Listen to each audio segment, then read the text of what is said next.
Genethia, can you turn on your camera and say hello? Hello, it's nice to be here. Yes, well, thank you so much for being with us today. All So, right. as you pull up your slides, can you give us a self-introduction?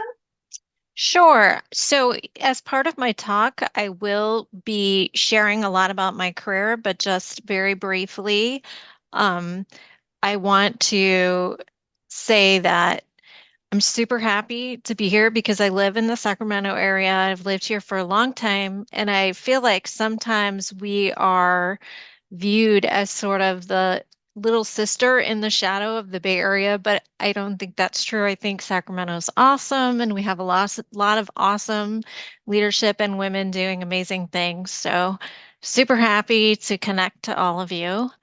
Currently, I am working at Edward Jones as a remote employee, and I'll be today talking a lot more about what I do now and my leadership style. All right, well, we are excited to have you. So, just put it in slideshow view and take it away. Yeah, it is not letting me. Oh, Go there to we go. view. Oh, there you go. There you go.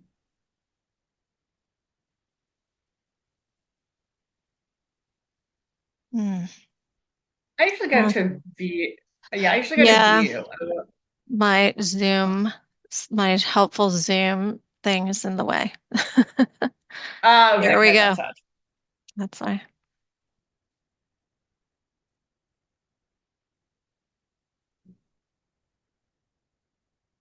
Come on. All We right. practice it. We practice this before, we promise. Yeah.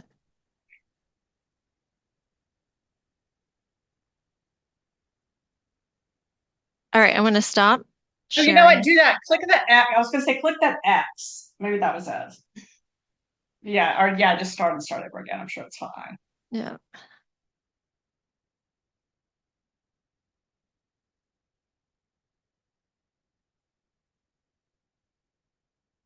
I don't know. It won't let me share that. Oh, Oh, no, there it's it is. perfect. It's That looks there. great. Thank you. Yay. Okay.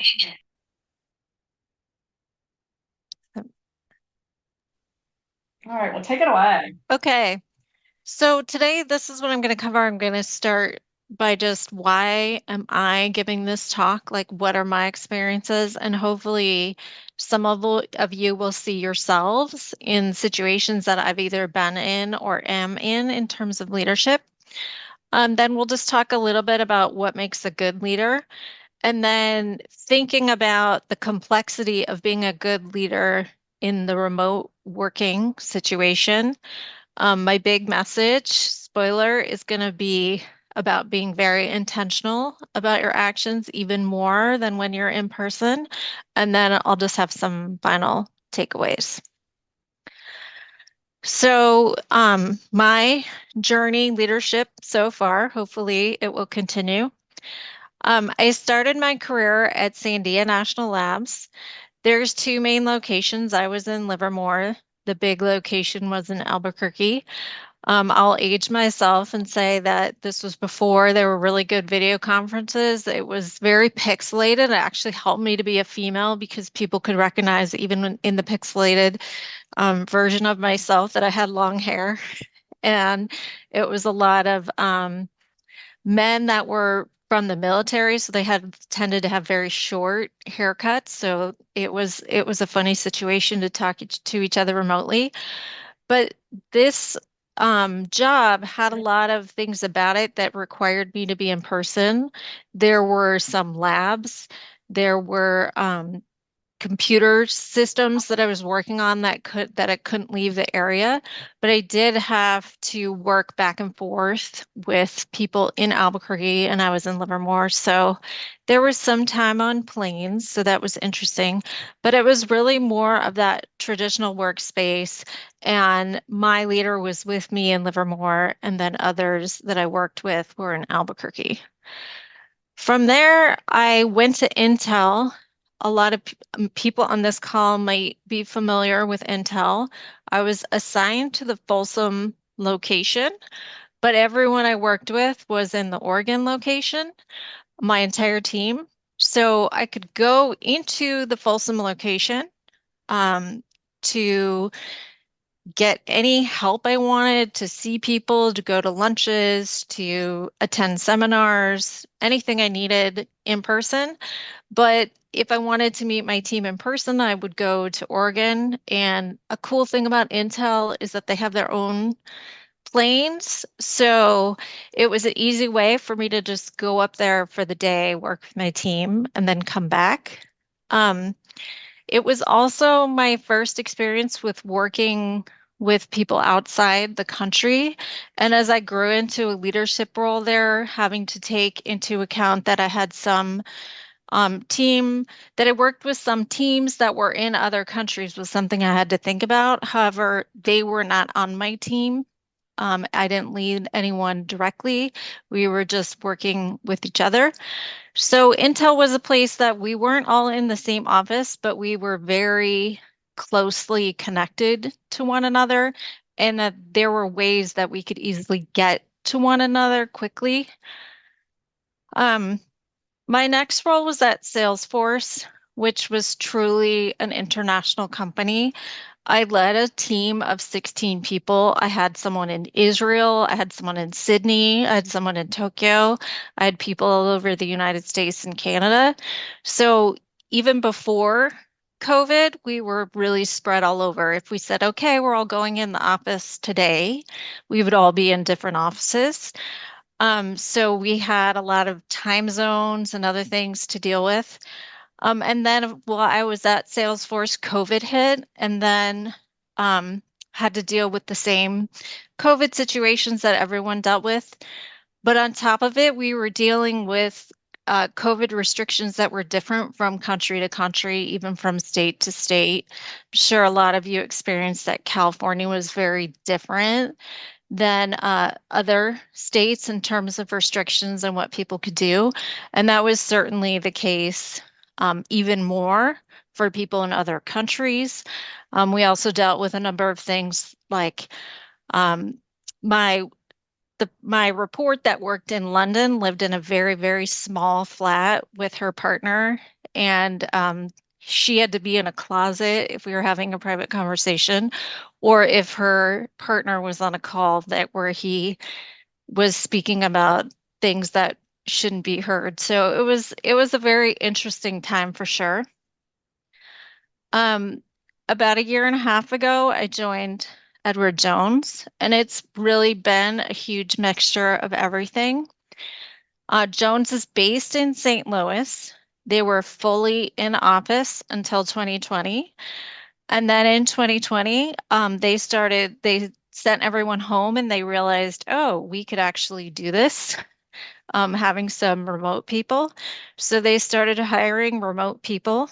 Weird thing about that, I found out a couple days ago that they actually refer to us as pandas, which is very strange, but it's short for pandemic hires. And so in my current leadership role, I have a number of people and my leadership team, my peers. They're mostly in St. Louis, but then I have a few other people that are scattered around the country. I have someone down in the LA area, and I do have someone also on the East Coast. So it's kind of a mix of everything that I've learned about being remote throughout my career. So those are the my experiences and where what I'm going to talk to you about comes from.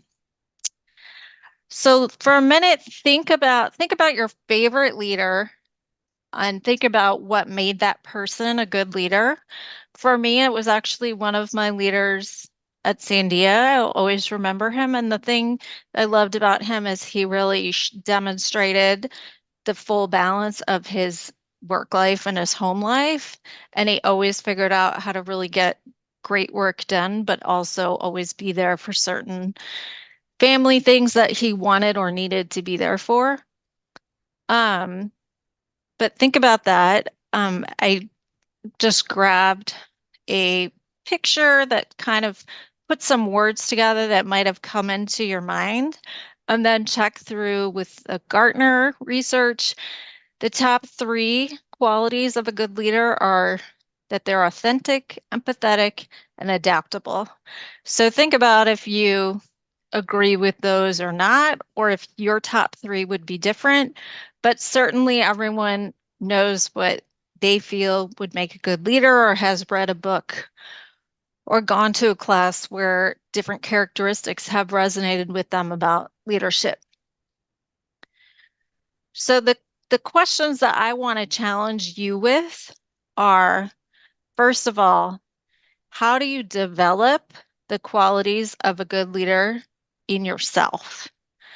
And then secondly, how do you demonstrate those qualities to others?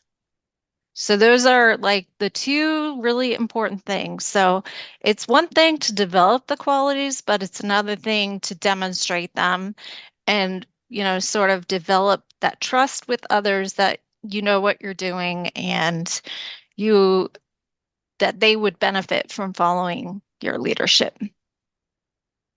And Okay, Genetha, so your slides are not advancing on our side. oh, they aren't? I'm sorry.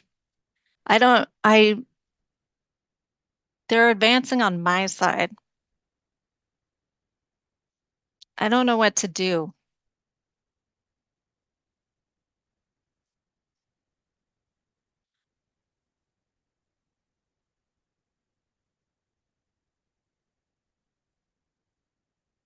Okay.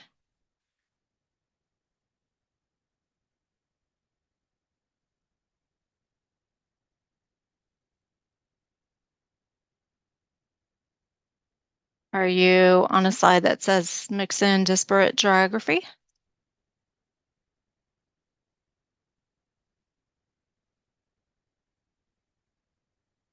Okay. All right. So now that the next thing you have to do, because leadership isn't challenging enough on its own, let's mix in disparate geography. And the biggest thing to remember is that when you are remote from either your leaders or remote from those you're leading, things don't happen organically. In fact, you must make them happen. So you have to be intentional. And the way I like to think about this is you really need to be over intentional. So just in the way people will say, oh, the way you solve this is to over communicate. Well, how I think about this is you just really need to be over intentional. So let's talk about what that means. So one of the things that I do when I start working with someone new or start a new position is I ask a lot of questions about people's preferred work style. This is like something you probably could learn by working next to them every day. But if you like lay it on the table out front, I think it makes for a better working relationship. So I talk about what's your preferred communication. Um, some people like email, some people like Teams or Slack, some people like a text or a message, another sort of instant message. Some people like a phone call. It just depends. So I like to talk about that. I like to talk about time boxing preferences. I have one person that once they get to the office, this person goes into the office and she says her drive is really stressful and she needs like 15 minutes to breathe before she can work. So I know what time to expect. I have other people that I know, oh, when my child gets home at 3 p.m., I take 30 minutes to talk to him about his homework. So, like, do you have any time boxing things? How do you like to collaborate? Are there tools that we don't have that make it easier for you to collaborate? Or are there things that we do have that you want to learn how to use? And then also a really big one is what are your Zoom preferences? Some people really hate being on camera. Some people really hate Zooms, and would rather do a call. So just talking through those kinds of things and figuring out like, okay, how might we limit you being on camera, or how might we make sure that we get what we need to? Then beyond work style, also ask them personal questions. Like if you're working in an office with somebody and you're going down to lunch with them, you learn their lunch routine pretty quick. Like, do they buy? Do they bring? What do they like to eat? Things like that. So I always say, hey, what are you having for lunch today? Or like I'm a meal prepper. So you talk about, oh, my meal prepping for this week was this. So you'll be seeing me eat this every day at lunch if you see me. We've also done things like take a picture of your office setup and show, hey, this is to give you an idea of this is where I'm sitting, just so you can envision. Because if you were in their office, you would see lots of things like what do they have on their desk, and you don't get that when they're at home. Also just finding out like, oh, what's your favorite coffee or drink or other beverage, just like getting a little bit more of that personal connection that are things that you learn organically when you're physically next to somebody, but that you might not learn if you were remote from them. Then once you do this once, always revisit. Revisit, revisit. You can't revisit too often. So I like to debrief on working styles after an important meeting or the completion of a project, or even when a year is ending or starting, and we're setting up things for the following year. Talk about, hey, what worked, what didn't. Would you like an email update at this time instead of this time? Do you want to check in this way instead? So making sure that that working style still works. Also, when years are starting and ending, new things, new personal things might be starting up for people, like they might be joining a new group or their kid might be in a new school. So this helps just like set the guardrails on work so we can understand, hey, these are the times I'm really productive, and this is the time where I need time to myself. The other thing is I always try and start our calls to show interest without like prying, like keep the topics kind of light, like, hey, it's raining here today. No, it's this morning, it's snowing a little bit in St. Louis. So, to kind of give a feeling like of those things that are going on.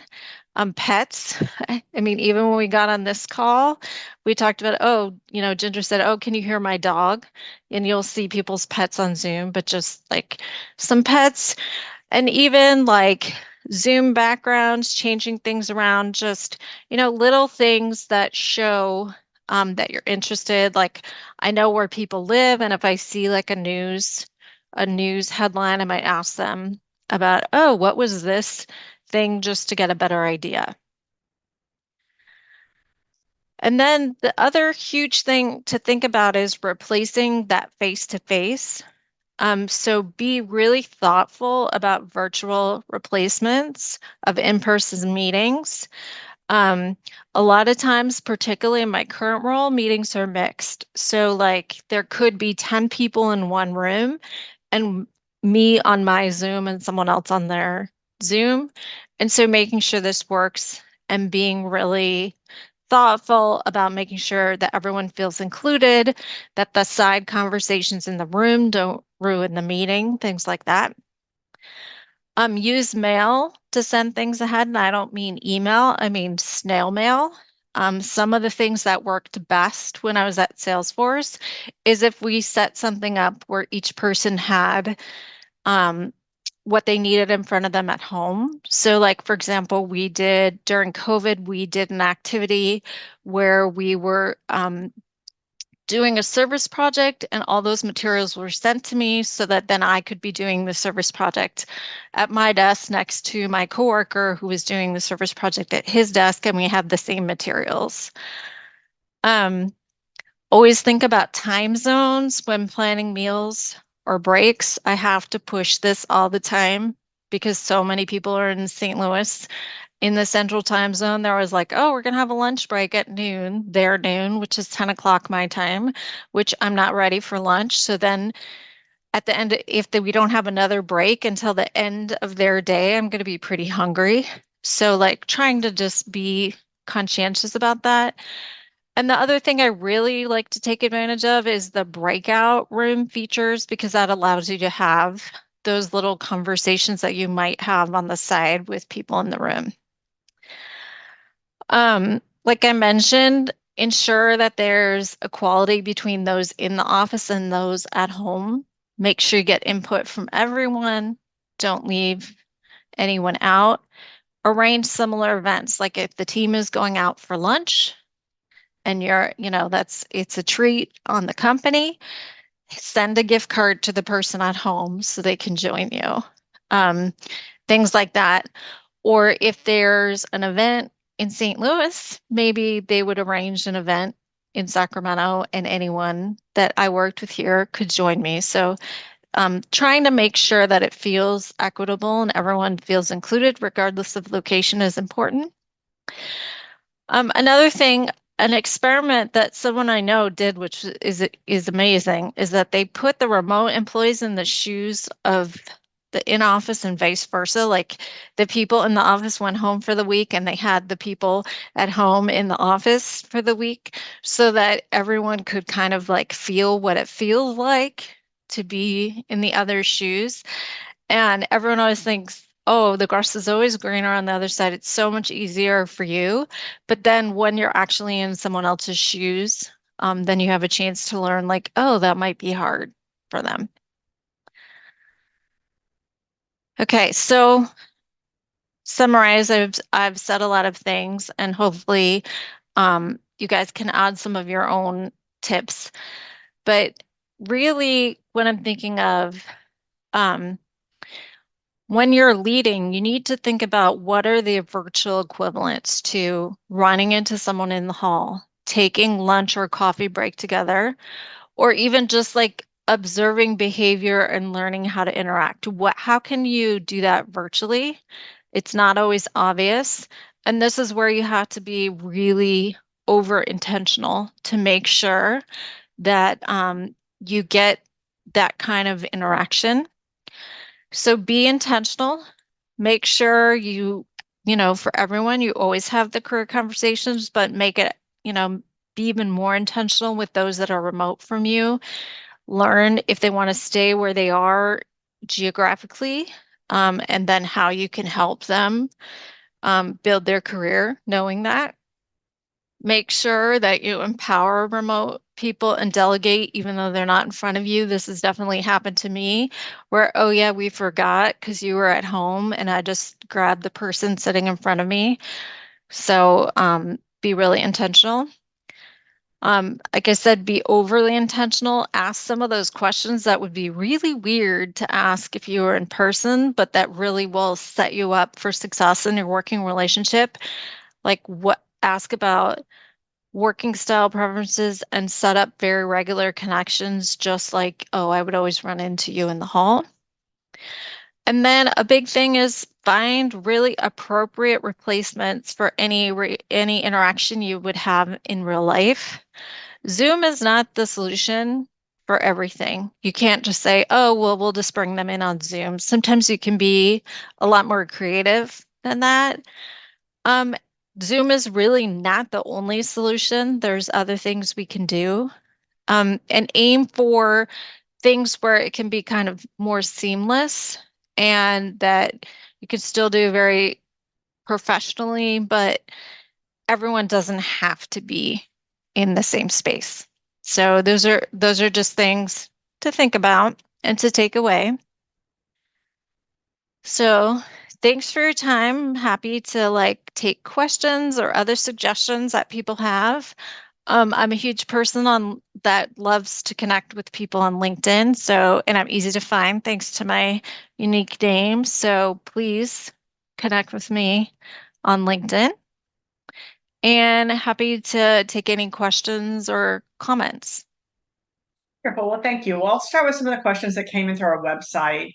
And this one from Sophie says, do you think it's okay to allow team members to opt out of being on video? I feel it's really the only way we can connect as a team with remote workers, and it's also required by our company. Maybe it also depends on the culture. So, as someone that's researched this, I can tell you that Zoom fatigue is real. So if for those people that I lead, where there's people on camera, we kind of set some ground rules. One thing, if someone is sharing slides, a lot of times that's a bandwidth suck, so people will go off camera or your faces are so small that it doesn't really matter. So maybe that's a time you could be off camera.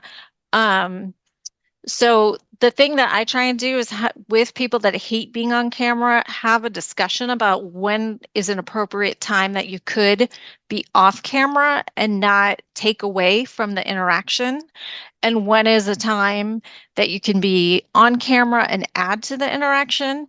And then for some people, if I have one-on-ones, in particular in my previous company, I had a phone with them and we would share, we would say, okay, let's do a walking one-on-one today. I haven't gotten enough steps in. I've been sitting for too long. And so we would make an agreement between us that that's how we would have our discussion. So I think it's very important to be on camera for certain things, but I also think that you can arrange things in a way so that sometimes you can have the option to not be on camera. That's great. All right, we've had two questions that kind of came more about the same thing. Mhm. And it's talking about the work style. That's what a fantastic idea. So Felicia's question was for the work style, do you have a set list of questions that you begin with? I do. I do. I have what time zone do you work? Not just what time zone do you live in. Particularly when I worked with people in India, they often worked closer to US times because their whole company did, and their whole social life was based around people who were expected to work more closely to US times. So that's like always my first question, not just what time zone are you in, but what time zone do you work? And then we talk about, do you have, then I have my full list. But the really important things are around the times that you work, your favorite tools of interaction, and your response time. Um, Particularly, I've had engineers where they really like, I need to lock in and focus and look at this for 3 hours, and I'm not going to answer you. So on like Wednesday afternoons, if you reach out to me, you won't hear from me till the end of the day. Whereas other people, they are like on it, or their job means, oh, my response time is going to be a half an hour. And so if I have that in front of me, then I know that, oh, I'm not going to call Joe right now because he's in his heads down time. Instead, I'm going to call Steve because he's in his more quickly respond time. So yeah, I do have a specific list of questions, and some of it I tailor to the way that I have to do my own job and answer like what expectations are going to come to me from my leaderships. Then I have like in front of me an idea of who I can get a hold of when and how. So. That's great. All right, this is a follow-up question from Sophia, and she says, also, should you go through the work styles if you get a new boss who doesn't know your work style? And if so, do you include this early in your getting to know you one-on-ones? I feel like my boss would have been kind of taken back hearing some of my must-haves. So it's a bit like on your level. So I am what's called leader of leaders. So I not only report to somebody, but have people that report to me and people that who report to them. And in other times in my career, of course, just had people reporting to me. So I try and make it not so focused on me, but if I got a new boss, I would say to him or her, hey, this is kind of my working style of my whole team. And like, I understand what you're saying about oh, here, don't call me here, call me here. But if I can give them, like, make it in the form of, here's kind of an overview of the working style of our team. We meet at this time. This is a good time to catch up. Um, Always, if you need me, always feel like you can Teams me, and I usually respond within 30 minutes. Or, hey, just so you know, I leave early on Wednesdays because I coach my son's track team, or, just those kinds of things. And I think if you make it that more about, or even if you don't have anyone reporting to, maybe your peers, if you make it more about, hey, this is the working style of the full team, then it can sound less aggressive, but still get the points that you want across to your boss. That's great advice. Well, thank you so much for your time today. As before we move to Laura's presentation, any final words of wisdom for our viewers today? I mean, I'm just going to repeat, really be over intentional and just know that you can't pick things up organically. So just ask questions. Just ask the questions, even though it might sound cuckoo, people will, in the end, they'll be like really happy, and it will show that you care and it will show that empathy. That's really important for a good leader. That's wonderful. Well, thank you so much for your time today. Thank you for having me.